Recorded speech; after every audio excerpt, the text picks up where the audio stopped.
तीसरा नवरात्रा। जय माता दी। नवरात्र के तीसरे दिन माँ दुर्गा के तीसरे स्वरूप माँ चंद्रघंटा की आराधना करने का, पूजा करने का दिन है। इन देवी के मस्तक पर घंटे के आकार का अर्ध चंद्रमा विराजमान है, इसीलिए इनका नाम चंद्रघंटा पड़ा। माँ के 10 हाथ हैं और ये खड्ग आदि विभिन्न अस्त्र शस्त्र से सुसज्जित है। माना जाता है कि देवी के इस रूप की पूजा करने से मन को अलौकिक शांति प्राप्त होती है और इससे न केवल इस लोक में अपितु परलोक में भी परम कल्याण की प्राप्ति होती है। नवरात्रि के तीसरे दिन देवी के तृतीय स्वरूप माँ चंद्रघंटा की पूजा की जाती है। माता के सिर पर घंटे के आकार का अर्धचंद्र है और इसी वजह से इन्हें चंद्रघंटा कहा जाता है। माँ चंद्रघंटा का वाहन सिंह है और इनकी 10 भुजाएं और 3 आँखें हैं। 8 हाथों में खड्ग, बाण आदि दिव्य अस्त्र शस्त्र हैं। 2 हाथों से ये भक्तों को आशीर्वाद देती हैं और इनका संपूर्ण शरीर दिव्य आभायमान है। इनके दर्शन से भक्तों का हर तरह से कल्याण होता है और माता भक्तों को सभी तरह के पापों से मुक्त करती है। इनकी पूजा करने से बल और यश में बढ़ोतरी होती है, स्वर में दिव्य अलौकिक मधुरता आती है और देवी की घंटे से प्रचंड ध्वनि से भयानक राक्षस आदि भय खाते हैं। तो नवरात्रि का तीसरा दिन भय से मुक्ति के लिए, अपार साहस प्राप्त करने के लिए उपासना के विधान है। इस दिन माँ के चंद्रघंटा स्वरूप की उपासना की जाती है और इनकी मुद्रा युद्ध की मुद्रा है। माँ चंद्रघंटा तंभ साधना में मणिपुर चक्र को नियंत्रित करती हैं और ज्योतिष में इनका संबंध मंगल नामक ग्रह से है। माँ चंद्रघंटा की आराधना कैसे करेंगे? देखिए, माँ चंद्रघंटा जिनके माथे पर घंटे के आकार का एक चंद्र होता है और इनकी पूजा करने से असीम शांति आती है, परिवार का कल्याण होता है। माँ को लाल पुष्प अर्पित करने का और लाल सेब गुड़ का भोग लगाने का विधान है और घंटा बजाकर पूजा करें, ढोल नगाड़े बजाकर पूजा आरती करें तो शत्रुओं की हार होगी। और इस दिन गाय के दूध का प्रसाद भी चढ़ाने का विधान है। लेकिन आइए जानते हैं विस्तार से। सुबह सुबह स्नान वगैरह करके लाल वस्त्र धारण करें। माँ को सबसे पहले तो आप एक दीपक जला लें, घी का दिया होगा, लाल धागे की बाती होगी और उसमें 2 लौंग डाल दें। माँ को लाल पुष्प अर्पित करें, लाल चंदन अर्पित करें और लाल चुनरी आज के दिन अर्पित करने का विधान है। इसके बाद दूध या दूध से बनी हुई मिठाई का माँ को भोग लगाइए और एक मंत्र है। माँ के सामने पूजा करने के समय ही प्रेम से बैठिए और फिर बोलिए। माँ का नवान्न मंत्र है ओम ऐं क्लीं चामुंडाय विच्चय, ओम ऐं क्लीं चामुंडाय विच्चय। इस मंत्र का खूब जप कीजिए। इस मंत्र का जप करने से भय का नाश होता है और मणिपुर चक्र मजबूत होता है। माँ चंद्रघंटा की पूजा करने से आपको साहस की प्राप्ति होती है, आपका कॉन्फिडेंस बढ़ता है, रक्त संबंधी परेशानियों से मुक्ति मिलती है, दुर्घटना से बचाव होता है, घबराहट की समस्या दूर होती है और पाचन शक्ति बेहतर होती है। यानी मंगल संबंधी जितनी भी परेशानी है माँ की आराधना करने से वो दूर हो जाती है। अगर कुंडली में मांगलिक दोष हो या फिर मंगल कमजोर हो जाए तब 3 पूजा, यानी जिस दिन माँ चंद्रघंटा की आराधना होगी इस दिन मंगल दोष से मुक्ति पाने के लिए भी प्रयोग होते हैं। इस दिन आप मंगल दोष को दूर करने या कमजोर मंगल को बेहतर करने के लिए आप तीसरे नवरात्रे के दिन एक मंत्र का 108 बार जप करें तो राहत मिलेगी और वो मंत्र होगा ओम अंग अंगारकाय नमः, ओम अंग अंगारकाय नमः। इस मंत्र का 108 बार जप कीजिए तो बढ़िया है। अब अगर आप मान लेते हैं वैवाहिक जीवन में बहुत समस्या है, तब मंगल दोष के कारण वैवाहिक जीवन में समस्या आती है। आपको अगर लगे कि ऐसा कुछ हो रहा है, तालमेल का अभाव है, तब इस दिन हनुमान जी के मंदिर में जाएं। एक पीतल का घंटा हनुमान जी के मंदिर में अर्पित करें। घंटा का वहाँ पर आप बांधने का रहता है, वहाँ पर अर्पित कर दें, या फिर आप छोटा अर्पित करते हैं तो वहाँ पे रख दें हनुमान जी के मंदिर में।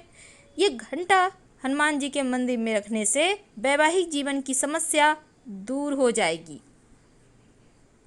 अब कभी कभी क्या होता है, जैसा कि अभी कोरोना का वक्त है तो जीवन में परेशानी चल रही है। अभी जो आपका वर्तमान जीवन है, इस समस्या से कैसे छुटकारा पाएं, भविष्य की तो बाद में देखी जाएगी, लेकिन वर्तमान में जो परेशानी है उनको दूर करने के लिए आप माँ को दूध का भोग लगाइए। सिर्फ दूध का भोग, याद रखिएगा, उसमें कुछ मत डालिएगा।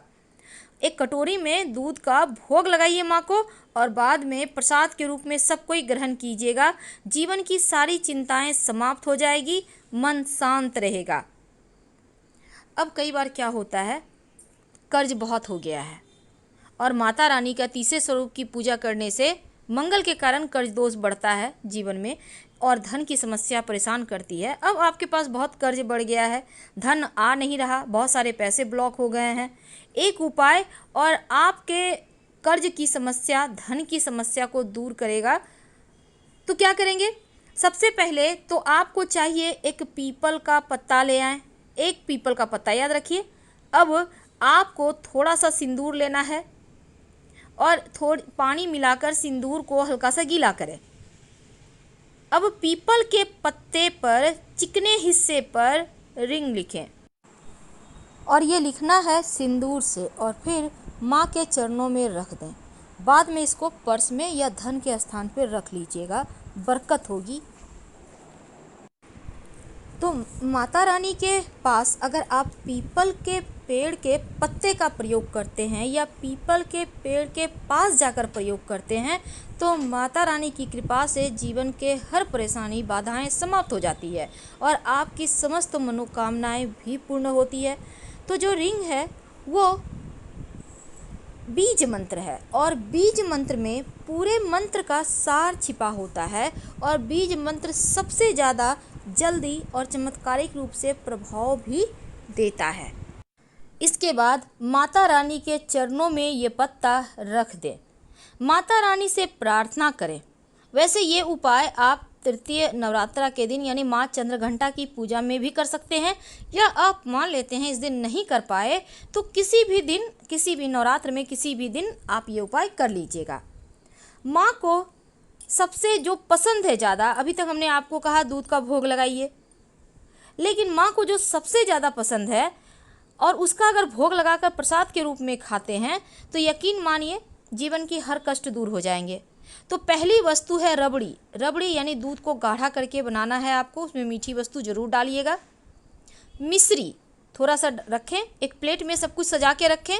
गुड़ की डली और साबुत धनिया, वैसे आप धनिया की पंजीरी बना सकते हैं, लेकिन साबुत धनिया का ही भोग लगा दें इन सभी चीज़ों के साथ। और इसके बाद जब आप पूजा वूजा कर लें तब घंटा जरूर बजाइए। आपके घर में घंटा होगा ना, तो माँ चंद्र घंटा की पूजा जब करें तो घंटा जरूर बजाना चाहिए। इससे आपकी पूजा स्वीकार हो जाती है और इस दिन का मान रहता है।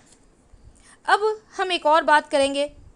कई बार आप अपना मकान की प्राप्ति के लिए बहुत प्रयास करते हैं पर मकान का सुख नहीं मिलता, निर्माण कार्य अधूरे रह जाते हैं। तब एक छोटा सा प्रयोग इस दिन कीजिए।